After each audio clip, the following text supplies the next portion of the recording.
মুহাম্মদুর রাসূলুল্লাহর কাছে আল্লাহ পাক এই কালামে পাক কেন নাজিল করলেন, সেই কথাটা আল্লাহ রাব্বুল আলামিন সূরা ইব্রাহিমের ভিতরে বড় চমৎকার ভাবে আল্লাহ তুলে দিয়েছেন। আল্লাহ বলেন, আলিফ লাম রা কিতাবুন আনজালনাহু ইলাইকা লিতুখরিজান নাসা মিনাজ যুলুমাতি ইলান নূর। নবী হে, এই কালামে পাককে আমি আপনার প্রতি অবতীর্ণ করেছি, এই জন্য নাজিল করেছি যাতে আপনি এই কালাম দিয়ে, কোরআন দিয়ে মানুষকে অন্ধকার থেকে আলোর পথে নিয়ে আসতে পারেন, ও জেহালত থেকে, মূর্খতা থেকে, শিরকের মূর্খতা থেকে ইসলামের পথে নিয়ে আসতে পারে। সুবহানাল্লাহ। তাই আসুন আমরা সেই কোরআন থেকে কথা শুনি, আল্লাহ যেন আমাদেরকে কবুল করেন। পড়েন আমিন। আমি আপনাদের সামনে পবিত্র কোরআন মাজিদের ভিতর থেকে একটি আয়াতে কারিমা তেলাওয়াত করেছি। একে সামনে রেখে আমার নির্ধারিত বিষয়ে কর্তৃপক্ষ আমাকে একটা বিষয় সিলেক্ট করে দিয়েছেন, ইসলামে নারীর মর্যাদা এবং পর্দা, এই সম্পর্কে আলোচনা করার জন্য এই আয়াতে মুকাদ্দাসাতা আপনাদের সামনে তেলাওয়াত করেছি। এই পৃথিবীতে দুটো শ্রেণীতে আল্লাহ পাক মানুষকে বিভাজন করে দিয়েছেন, ভাগ করে দিয়েছেন, একটা পুরুষ আর একটা বলেন নাকি মহিলা। এক শ্রেণী হচ্ছে পুরুষ আর এক শ্রেণী মহিলা। আল্লাহ রাব্বুল আলামিন এই পুরুষ মহিলাদের মধ্য থেকে সবাইকে আল্লাহ সমান চোখে দেখেন। আমলের ক্ষেত্রে পুরুষের চাইতে মহিলাদের আমলের ব্যাপারে আল্লাহ একটু কনসিডার দিয়েছেন, ছাড় দিয়েছেন। সুবহানাল্লাহ। আল্লাহ রাব্বুল আলামিন বড় চমৎকার ভাবে সূরা নাহলের মধ্যে আল্লাহ রাব্বুল আলামিন, ইয়া আইয়ুহান নাবিয়্যু কুল লিআজওয়াজিকা ওয়া বানাতিকা ওয়া নিসাইল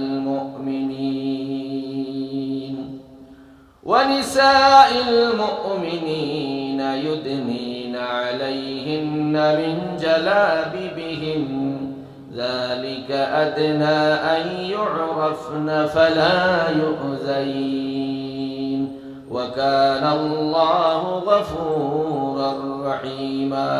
সূরা আহজাব 59 নম্বর আয়াতে কারিমা আল্লাহ রাব্বুল আলামিন তার হাবিব সাল্লাল্লাহু আলাইহি ওয়াসাল্লামকে বলেন, ও নবীজি, ইয়া আইয়ুহান নাবিয়্যু, হে নবী আপনি বলে দেন, কুল্লি আজওয়াজিকা, আপনার স্ত্রীদেরকে বলে দেন, ওয়া বানাতিকা, আপনার কন্যাদেরকে বলে দেন, ওয়া নিসাইল মুমিনিন, আর মুমিনদের সমস্ত মহিলাদেরকে আপনি জানিয়ে দেন, ইউদনিনা আলাইহিন্না মিন জালাবিবিহিন্না, তারা যেন তাদের বক্ষ দেশে মোটা একটা চাদর দিয়ে নিজেদেরকে আবৃত করে দেয়।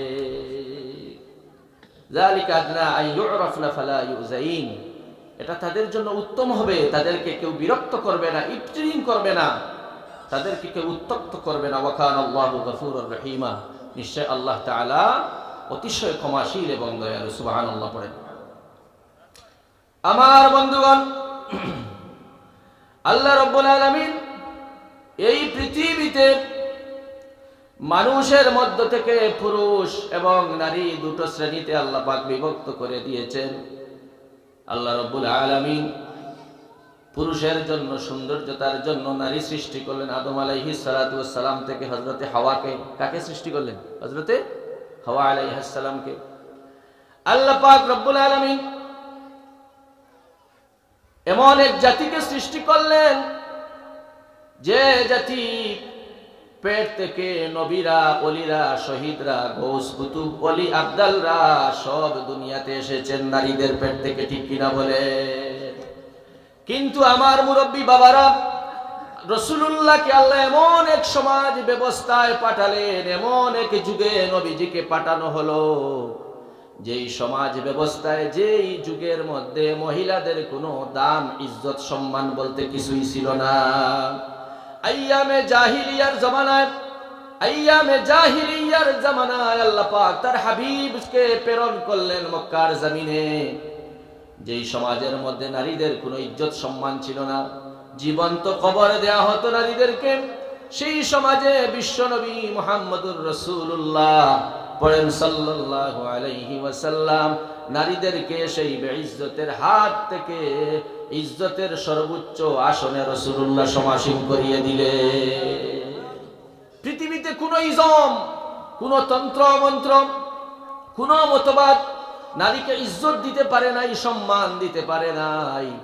সর্বপ্রথম যিনি নারী জাতিকে ইজ্জত দিয়েছেন, সম্মান দিয়েছেন, অধিকার ফিরিয়ে নিয়ে দিয়েছেন, তিনি আর কেউ নন, তিনি আমাদের নবী মুহাম্মদুর রাসূলুল্লাহ সাল্লাল্লাহু। যেই সমাজে নারীদেরকে ভোগের পণ্য মনে করা হতো, বাজারে যেমন ভাবে তরকারি মাছ বেচা কিনা হয়, ঠিক তদ্রুপ ভাবে আইয়ামে জাহিলিয়াতে মহিলাদেরকে বেচা কেনা করা হতো। নাউজুবিল্লাহ কোন। আল্লাহ নবী আস্তে আস্তে মক্কাতে বড় হতে লাগলেন। রাসূল দেখলেন সেই সমাজের করুণ অবস্থা ভালো না, মহিলাদেরকে জীবন্ত কবর দেওয়া হয়, কন্যা সন্তানকে তাদের বেইজ্জতের কারণ মনে করা হয়।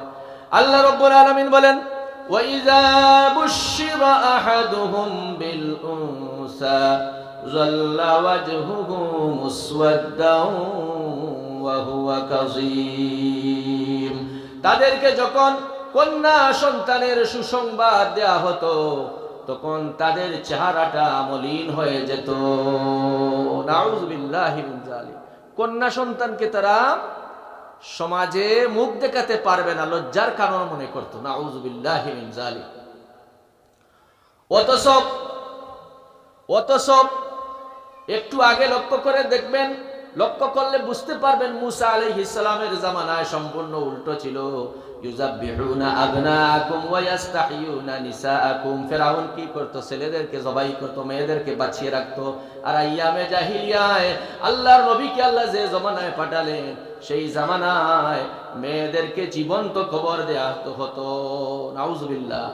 মেয়ে জন্মগ্রহণ করাকে বাবার জন্য অশুভ নিয়ম মনে করা হতো, কুলক্ষণ মনে করা হতো। নাউজুবিল্লাহি মিন যালিক। একটি ঘটনা শুনেন। ইসলাম গ্রহণ করলেন একজন সাহাবী। কোন কোন বর্ণনা এসেছে উনার নাম হচ্ছে হযরতে দাহিয়া কলবি আল আনসারী রাদিয়াল্লাহু আনহু। তিনি ইসলাম গ্রহণ করলেন আর আল্লাহর নবীর কাছে এসে বললেন, ইয়া রাসূলুল্লাহ, ইয়া হাবিবাল্লাহ, নবীজি, আমি তো ইসলাম গ্রহণ করেছি, কিন্তু আমি ইসলাম গ্রহণের পূর্বে এমন অপরাধ করেছি, যেই অপরাধ আল্লাহ পাক রব্বুল আলামিন আমার ক্ষমা করবেন কিনা আমি জানি না। নবীজি বললেন, ও দাহিয়া, কি অপরাধ করেছো তুমি একটু শোনাও। হযরতে দাহিয়া কলবি আল আনসারী রাদিয়াল্লাহু তাআলা আনহু বললেন, ইয়া রাসূলুল্লাহ, ইয়া হাবিবাল্লাহ, ও আল্লাহর নবী, ইসলাম গ্রহণের পূর্বে আমি একবার সফরে বের হলাম। সফরে যাওয়ার সময় আমার স্ত্রী প্রেগন্যান্ট ছিলেন, সন্তান সম্ভবা ছিলেন। আমি বলে গেলাম, স্ত্রী গো, যদি আমার মেয়ে সন্তান জন্মগ্রহণ করে, ওকে জীবন্ত কবর দিয়ে দিও। নাউজুবিল্লাহ কোন। তিনি সফরে চলে গেলেন। দীর্ঘদিন পরে, কয়েক বছর পরে বাড়িতে আসলেন। এসে দেখেন ছোট্ট সুন্দরী ফুটফুটে একটা মেয়ে তার কাছে এসে বলতেছে, আব্বু আব্বু, ইয়া আবাতি ইয়া আবাতি। স্ত্রীকে জিজ্ঞেস করলেন, ওকে? স্ত্রী বললেন, এ তো আপনার মেয়ে, এত সুন্দর ফুটফুটে মেয়ে, আমার মন চায় নাই ওকে হত্যা করতে, আমি তাকে বাঁচিয়ে রেখেছি। দাহিয়া কলবি স্ত্রীর উপরে রাগান্বিত হয়ে বললেন, স্ত্রী গো, মেয়েটাকে সাজিয়ে গুজিয়ে দাও, বেড়াতে নিয়ে যাব। যেভাবেই হোক স্ত্রীর কাছ থেকে মেয়েকে নিয়ে গেলেন মরুভূমির দিকে। সাথে কুদাল নিলেন, শাবল নিলেন, যন্ত্রপাতি নিয়ে যখন মরুভূমির দিকে রওনা হলেন, যেতে যেতে বহুদূর যে গর্ত খনন করা শুরু করলেন। গর্ত খনন করতেছেন আর মাটি ছিটে এসে দাহিয়া কলবির দাড়ির মধ্যে, কাপড় চুপড়ের মধ্যে, জামার মধ্যে পড়তেছে। মেয়েটা দাড়ি থেকে জামা থেকে ময়লা গুলো সরিয়ে দিচ্ছে আর বলছে, আব্বু, এত কষ্ট তুমি কার জন্য করতেছো? মেয়ে তো বুঝে না এই গর্তটা তার জন্যই করা হচ্ছে। শেষ পর্যন্ত গর্ত খনন করা হয়ে গেল। হযরত দাহিয়া কলবি আল আনসারী রাদিয়াল্লাহু আনহু রাসূলুল্লাহকে বলছেন, ইয়া রাসূলুল্লাহ, ইয়া হাবিবাল্লাহ, আমার হৃদয়টা এত পাষাণ হলো, আমার মেয়েটাকে হাত পা আমি বাঁধতে শুরু করলাম। হাত পা বেঁধে জোর করে গর্তের ভিতরে আমি গেড়ে দিলাম। বালু দিয়ে যখন কোমর পর্যন্ত মেয়েটাকে গেড়ে দিলাম, মেয়ে তখন চিৎকার দিয়ে আমাকে বলতেছে, আব্বু, তুমি আমাকে মেরো না, সমাজে আমি তোমাকে আব্বু বলে আর কোনোদিন পরিচয় দিব না। আমি কোথাও না কোথাও চলে যাব, তোমার চোখের আড়াল হয়ে যাব। আমাকে জীবনের মতো একটা বার হলেও পৃথিবীতে বাঁচতে দাও।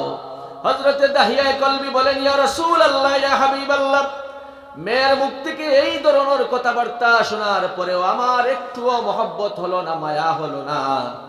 এরপর আমি কি করলাম, বড় একটা পাথর দিয়ে আমার মেয়ের বুক লক্ষ্য করে জুড়ে আমি মেরে দিলাম। নাউযুবিল্লাহ। ইয়া রাসূলুল্লাহ, ও নবীজি, পাথর দিয়ে যখন বুকের মধ্যে জুড়ে মারলাম, বুকটা ফেটে রক্ত ফিনকি দিয়ে বের হলো, আর মেয়ের কলিজা থেকে একটা আওয়াজ বেরিয়ে আসলো, আব্বু আব্বু। ইয়া রাসূলুল্লাহ, ইয়া হাবিবাল্লাহ, ও নবীজি, সেই আওয়াজটা যেন এখনো আমার কানের মধ্যে বাজে। ও আল্লাহর নবী, এত বড় মহাপাপ আমি করেছি, আমার গুনাহ কি আল্লাহ রাব্বুল আলামিন ক্ষমা করবেন? নবীজি বললেন, ও দাহিয়া কলবি, মানুষ কি পারে এত বড় জঘন্য অপরাধ করতে? ও দাহিয়া কলবি, তুমি যদি এখন পড়ে না লা ইলাহা ইল্লাল্লাহ, আল্লাহ পাক সাথে সাথে তোমার নামায় আমল থেকে সমস্ত জিন্দেগীর গুনাহ তাকে ডিলিট করে দিবে। সুবহানাল্লাহ। মুসলমান হয়ে গেলে পিছনের সব গুনাহ কি, মুশরিক অবস্থায় যা করেছেন সব মাফ। সুবহানাল্লাহ। সেই সমাজ ব্যবস্থা ছিল, মহিলাদের কোনো দাম ছিল না। সেই নারী জাতিকে ইজ্জত দিয়েছেন, সম্মান দিয়েছেন আল্লাহর রাসূল। আল্লাহ তাআলা এবং ইসলাম সম্মান ইজ্জত দান করেছে। সুবহানাল্লাহ। আমার বন্ধুগণ, আমার মা বোনেরা, আমার আলোচনা যারা শুনতেছেন, মাইকের আওয়াজ যতটুকু যাচ্ছে খুব কান খাড়া করে শুনবেন। এই পৃথিবীতে আমরা, আপনারা যাদেরকে মডেল বানাবেন, আদর্শ বানাবেন, যাদেরকে ফলো করবেন, এই রকমের 6 জন মহিলার কথা বলবো। এদেরকে আপনাদের জিন্দেগিতে, আপনাদের জীবনে যদি ফলো করেন, এদেরকে যদি মেনে চলেন, তাহলে আপনার দুনিয়া এবং আখিরাতের জিন্দেগি কামিয়াব হয়ে যাবে। কয়জন বলবো? 6 জন। কয়জন মহিলার কথা? 6 জন। নবীজি বললেন, কামুলা মিনার রিজালে কাসীরুন, পুরুষদের মধ্যে অনেক কামেল পুরুষ আছে, অভাব নেই, কিন্তু মহিলাদের মধ্যে ওয়ালাম ইয়াকুল মিনান নিসাই ইল্লা আরবাআ, মহিলাদের মধ্যে কামেল মহিলা 4 জন। কয়জন? 4 জন। হযরতে হাজেরা আলাইহিস সালাম, হযরতে আসিয়া আলাইহিস সালাম, হযরতে মারইয়াম আলাইহিস সালাম, হযরতে খাদিজা রাদিয়াল্লাহু আনহা। এরপরে নবীজি বাড়ালেন ফাতেমার কথা, এরপরে নবীজি আরো বাড়ালেন হযরতে আয়েশা সিদ্দিকা রাদিয়াল্লাহু আনহার কথা। সুবহানাল্লাহ। কয়জন হলো? 6 জন। কয়জন? আরো জোরে কোন কয়জন? কয়জন মহিলার জীবনী আমরা ফলো করব? 6 জন। মা বোনরা খেয়াল করে শুনবেন। 1 নাম্বার, হযরতে হাজেরা আলাইহিস সালাম, ওনার নাম হাজের, হাজার, কিন্তু আমরা হাজেরা বলি, বিবি হাজেরা। কি বই? বিবি হাজেরা আপনারা চিনেন না? নাম শুনছেন না? উনি কার স্ত্রী ছিলেন? কোন নবীর স্ত্রী? হযরত ইব্রাহিম আলাইহিস সালামের স্ত্রী। সুবহানাল্লাহ। কোন নবীর স্ত্রী ছিলেন? ইব্রাহিম নবীর স্ত্রী। হযরতে হাজেরা আলাইহিস সালাম, উনার জীবনী থেকে আপনাদের জন্য শিক্ষা হলো তাওয়াক্কুল করতে হবে একজনের উপরে। তিনি কে? আরো জোরে কোন তিনি কে? তাওয়াক্কালতু আলাল্লাহ। হাজেরার জীবনী থেকে আপনাদের জন্য শিক্ষা হলো, আপনাদের জন্য সবক হলো, তাওয়াক্কুল করতে হবে আল্লাহর উপরে। ইব্রাহিম আলাইহিস সালাম আল্লাহর নির্দেশে যখন বিবি হাজেরা এবং তার ছেলে ছোট্ট ইসমাইল আলাইহিস সালামকে যখন মক্কার মরুভূমিতে, জনমানবহীন মরুভূমি, তখন এই মক্কার জমিনে কোনো মানুষের আনাগোনা নেই, কোনো বসতি নেই, এমন নির্জন মরুভূমির মধ্যে হযরতে হাজেরা আর তার ছোট ছেলে ইসমাইলকে রেখে যাচ্ছিলেন। কার নির্দেশে? আল্লাহর নির্দেশে। সবচেয়ে বেশি পরীক্ষা আল্লাহ পাক নবীদের থেকে নিয়েছে। সহিহ বুখারী শরীফে আছে, ইন্না আশাদ্দান নাসে বালাআন আল আমবিয়া। আল্লাহর নবী বলেন, এই পৃথিবীতে আল্লাহ রাব্বুল আলামিন সবচেয়ে বেশি কঠিন পরীক্ষা নিয়েছেন নবী আলাইহিমুস সালামদের কাছ থেকে। নবীদের কাছ থেকে আল্লাহ সবচেয়ে বেশি কঠিন পরীক্ষা নিয়েছেন। এই কঠিন পরীক্ষা যে সমস্ত নবী রাসূলদের কাছ থেকে নিয়েছিলেন, তাদের মধ্যে অন্যতম একজন হচ্ছেন ইব্রাহিম আলাইহিস সালাম। হযরত ইব্রাহিমকে আল্লাহ বললেন, ওয়া ইব্রাহিম, তোমার স্ত্রী আর পুত্রকে মরুভূমির মধ্যে রেখে আসো। হযরত ইব্রাহিম মরুভূমির মধ্যে রেখে আসলেন হাজেরা ইসমাইলকে। হাজেরা আলাইহিস সালাম তখন হযরত ইব্রাহিমকে বলেন, ও আল্লাহর খলিল ইব্রাহিম, আপনি যে আমাদেরকে এখানে রেখে যাচ্ছেন, কার নির্দেশে রেখে যাচ্ছেন? ইব্রাহিম আলাইহিস সালাম কোনো কথা না বলে শুধুমাত্র একটা আঙ্গুল আকাশের দিকে উঁচু করে বিবিকে বুঝাতে চাইলেন, ও বিবি, আমার ইচ্ছায় রেখে যাচ্ছি না, আল্লাহ পাকের ইচ্ছায় তোমাদেরকে এখানে রেখে যাচ্ছি। সুবহানাল্লাহ। বিবি বললেন, তাহলে ঠিক আছে, চলে যান। যদি আল্লাহর ইচ্ছায় আমাদেরকে এখানে রেখে যান, আমি আল্লাহর উপর ভরসা করলাম, তাওয়াক্কুল করলাম, আল্লাহ রব্বুল আলামিন আমাকে মারবেন না, সুবহানাল্লাহ, আমাকে রক্ষা করবেন। ইব্রাহিম আলাইহিস সালাম চলে গেলেন বিবি আর পুত্রকে রেখে। একদিন পরেই পানি এবং যে সঙ্গে যে খেজুর ছিল, রুটি ছিল, এগুলা শেষ হয়ে গেল। এখন কি খাবেন? বাচ্চা পানি খাওয়ার জন্য ছটফট করতেছে। ইসমাইলের জন্য তিনি পানির ব্যবস্থা করবেন কি করে? সাফা এবং মারওয়ায় দৌড় দিলেন। সাফা এবং মারওয়া পাহাড়ের মধ্যে দৌড়াদৌড়ি করে পানি খুঁজাখুঁজি করতে লাগলেন। এক সময় এসে দেখেন আল্লাহর উপরে যে তাওয়াক্কুল করেছিলেন, আল্লাহ পাক কুদরতি ভাবে ইসমাইলের পায়ের নিচে জমজমের পানির ব্যবস্থা করে দিয়েছে। সুবহানাল্লাহ। আল্লাহ বলেন, ওয়ামান ইয়াতাওয়াক্কাল আলাল্লাহি ফাহুয়া হাসবুহু, আল্লাহর প্রতি যে তাওয়াক্কুল করে ভরসা করে, আল্লাহ তার জন্যই যথেষ্ট হয়ে যায়। আমরা আল্লাহর উপরে ভরসা করতে রাজি আছি তো? ও মা বোনেরা, তাওয়াক্কুল করবেন, ভরসা করবেন, কাজটা শেষ করার পরে ফলাফলের জন্য একজনের কাছে ভরসা করবেন। কার কাছে? আরো জোরে কোন, কার কাছে? আল্লাহ পাকের উপরে ভরসা করবেন। নিঃসন্দেহে আল্লাহ আপনার এই ফলাফলটা ভালো ফলাফল দিবেন। সুবহানাল্লাহ। এই হাজেরা আলাইহিস সালামের জিন্দেগি থেকে, জীবনী থেকে, ও আমার প্রিয় মা বোনেরা, আপনাদের জন্য শিক্ষা হলো তাওয়াক্কালতু আলাল্লাহ, আল্লাহর উপরে ভরসা করা লাগবে। 2 নাম্বার, হযরতে আসিয়া আলাইহিস সালাম, উনি ছিলেন বিশ্বের সবচেয়ে বড় কুখ্যাত সন্ত্রাসী ফেরাউনের স্ত্রী। হযরতে আসিয়া আলাইহিস সালাম আল্লাহর একজন মহিয়সী বান্দি। তিনি ফেরাউনের বাড়িতে ফেরাউনের স্ত্রী হিসাবে ছিলেন। ফেরাউন কি করলো? মুসা আলাইহিস সালাম জন্মগ্রহণ করবেন শুনে সব ছেলেদেরকে জবাই করতে শুরু করলো। ইউযাববিহুনা আবনাকুম ওয়া ইস্তাহিয়ুনা নিসাআকুম, সব ছেলেদেরকে জবাই করলো। আর আল্লাহ চাইলেন যে এই মুসাকে ফেরাউনের বাড়িতে লালিত পালিত করবেন। সুবহানাল্লাহ। লম্বা ঘটনা, আমি সেদিকে যাচ্ছি না। মুসা আলাইহিস সালাম আস্তে আস্তে ফেরাউনের বাড়িতেই বড় হলেন, ঠিক কিনা বলেন? বড় হলেন। এই মুসাই আল্লাহর ওয়াহদানিয়তের দাওয়াত দিবেন। এই ফেরাউনের স্ত্রী ছিলেন আল্লাহর একজন নেককার বান্দি, হযরতে আসিয়া। আসিয়া আলাইহিস সালাম তিনি আল্লাহর উপরে বিশ্বাস করলেন, আল্লাহর উপরে ঈমান আনলেন, তার নবী মুসার উপরে ঈমান আনলেন। ফেরাউন যখন বুঝতে পারলো বিষয়টা যে আসিয়া মুসলমান হয়ে গেছে, সুবহানাল্লাহ, আসিয়া কি হয়ে গেছেন? মুসলমান হয়ে গেছেন, আল্লাহকে বিশ্বাস করেন, আমাকে রব হিসাবে মানে না। ফেরাউনের দাবি ছিল আনা রব্বুকুমুল আ'লা, আমি সবচেয়ে বড় রব। আসিয়া কয়, না রে ফেরাউন, তুই যে কি জাতের রব আমার ভালো করে জানা আছে, ভালো করে চিনা আছে। তোকে আমি রব মানি না। আমি যাকে রব মানি তিনি হচ্ছেন আমার আল্লাহ রব্বুল আলামিন। হযরতে আসিয়াকে বলো, আসিয়া তুমি আমার উপরে ঈমান আনো। ফেরাউন বলতেছে তুমি আমার উপরে ঈমান আনো। আসিয়া বললেন, কশিন কালে অসম্ভব না, জীবন দিতে পারি, মুমিন সব দিতে পারে, ঈমান দিতে পারে না, ঠিক কিনা বলে? মুমিন সব দিতে পারে, কি দিতে পারে না ভাই? ঈমান দিতে পারে না। আসিয়াকে ফেরাউন বলল, ও আসিয়া, জানো কি এর পরিণাম কি হবে? বড় ভয়াবহ পরিণাম হবে। আসিয়াকে নির্যাতন করা শুরু হলো। আসিয়াকে বলতেছে ফেরাউন, ঈমান ছাড়ো, আমার উপরে ঈমান আনো, আল্লাহর প্রতি ঈমান ছাড়ো।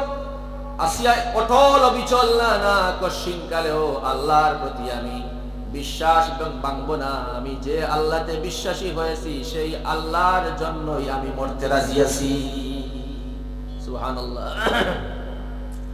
ও আমার মুরব্বীরা, ও আমার মা বোনেরা, আসিয়ার জীবনী থেকে আপনাদের জন্য শিক্ষা হলো জীবন চলে যেতে পারে কিন্তু ঈমান হারাতে পারি না।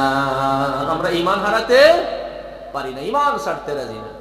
হযরতে আসিয়াকে চিৎ করে শুইয়ে দেওয়া হলো, কাঠ আনা হলো, তক্তা আনা হলো, তক্তার মধ্যে উলঙ্গ করে আসিয়াকে যখন চিৎ করে শুইয়ে দিয়ে ফেরাউন জল্লাদকে বলল, জল্লাদ আসিয়ার সব শরীরের মধ্যে, হাতের মধ্যে, পায়ের মধ্যে পেরাগ মার, লোহা দিয়ে কাঠের মধ্যে মেরে দাও।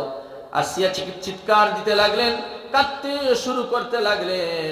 এমত অবস্থায় হযরতে আসিয়া দেখলেন যে ফেরাউনের কবল থেকে আর কোনো বাঁচার পথ আমার নেই। আল্লাহর কাছে আশ্রয় চাইলেন। কার কাছে? বিপদে পড়লে কার কাছে আশ্রয় চাইবেন? আরো জোরে কোন, কার কাছে? আল্লাহর কাছে আশ্রয় চাইবেন। হযরতে আসিয়া আলাইহিস সালাম যে কথাগুলো, যে দোয়াটা আল্লাহর কাছে করেছেন, এই দোয়াটা আল্লাহ রাব্বুল আলামিন সূরা তাহরীমের মধ্যে বড় সুন্দর করে কোট করে দিয়েছেন। আল্লাহ বলেন, وَضَرَبَ اللَّهُ مَثَلًا لِّلَّذِينَ آمَنُوا امْرَأَتَ فِرْعَوْنَ إِذْ قَالَتْ رَبِّ ابْنِ لِي عِندَكَ بَيْتًا فِي الْجَنَّةِ وَنَجِّنِي مِنْ فِرْعَوْنَ وَعَمَلِهِ وَنَجِّنِي مِنَ الْقَوْمِ الظَّالِمِينَ। হযরতে আসিয়া আলাইহিস সালাম জীবনের সেই অন্তিম মুহূর্তে আল্লাহ রাব্বুল আলামিনকে ডেকে বললেন, আয় আল্লাহ তাআলা, তুমি আমাকে ফেরাউনের কবল থেকে রক্ষা করো, আর আপনার কাছে আমার জন্য একটা ঘর বানিয়ে দিও। সুবহানাল্লাহ। আল্লাহ খুশি হয়ে গেলেন। এই মহা বিপদের সময় আমার আসিয়া আমাকে ভুলে নাই। জীবন যায় যায় অবস্থা। আল্লাহ তখন হযরত জিবরিলকে বলেন, ও জিবরাইল, তাড়াতাড়ি যাও, রেশমি রুমালের মধ্যে জান্নাতের ফটোটা নিয়ে আমার বান্দি আসিয়ার চোখের সামনে তুলে ধরো। সুবহানাল্লাহ।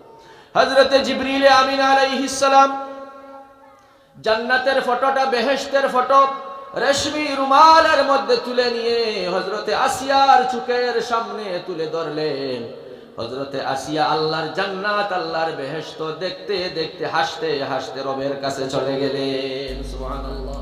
উদাহরণ দিলে বুঝবেন, অপারেশনের রোগীকে যখন ডাক্তাররা অপারেশন করে, সার্জারি করে, সার্জারি বিভাগের ডাক্তাররা, তখন বেহুশ করে, অ্যানেস্থেসিয়া দিয়ে কি করে রোগীকে বেহুশ করা হয়, ঠিক কিনা? তার সমস্ত হাড়টা কেটে ফেলা হয়, পেট কেটে ফেলা হয়, রোগী কিন্তু টের পায় না। টের পায় কি? টের পায় না। টের পাইলে আর উভয় আছে, চিল্লাইয়া বিল্লাইয়া অবলতায় একবারে সানিয়া মাকে সব শেষ, লন্ডভন্ড, ঠিক না? ডাক্তাররে ভিটাইয়া রোগী টের পায় না।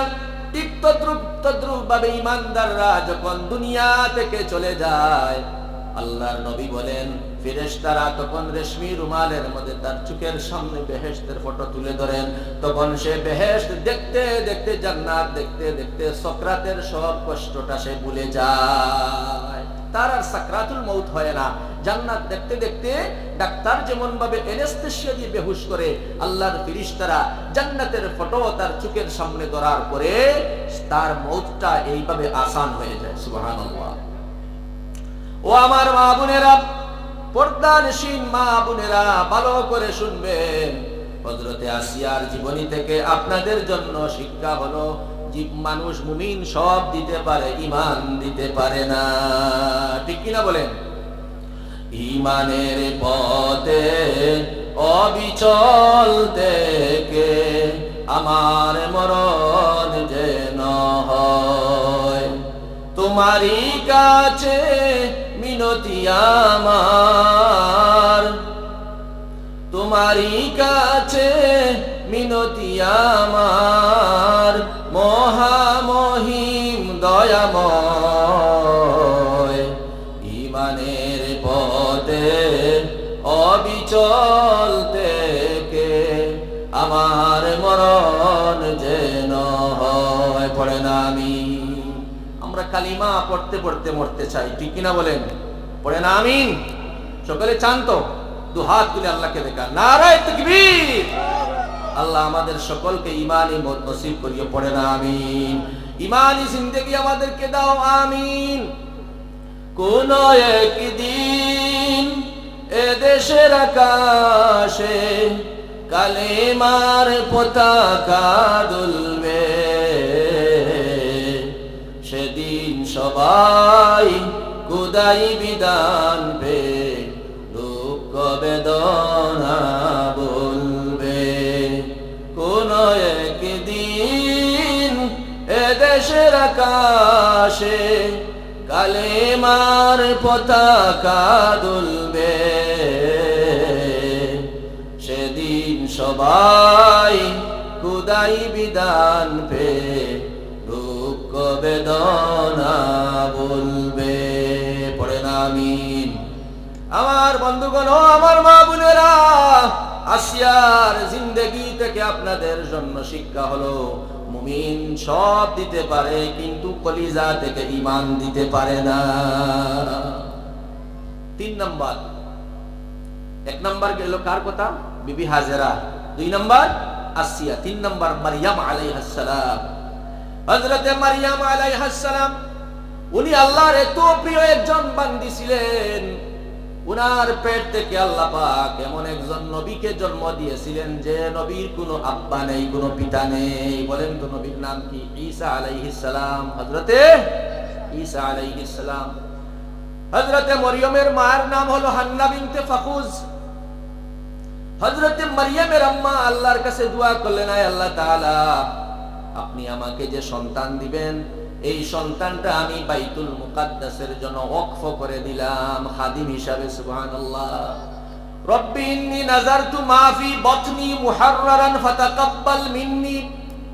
আয় আল্লাহ তাআলা, আমার পেটে যে সন্তান এসেছে, এই সন্তানটা আমি বাইতুল মুকাদ্দাসের জন্য, ফিলিস্তিনের মসজিদের জন্য, মসজিদে আকসার জন্য ওয়াকফ করে দিলাম খাদিম হিসাবে। আল্লাহ তুমি কবুল করে নাও। সুবহানাল্লাহ।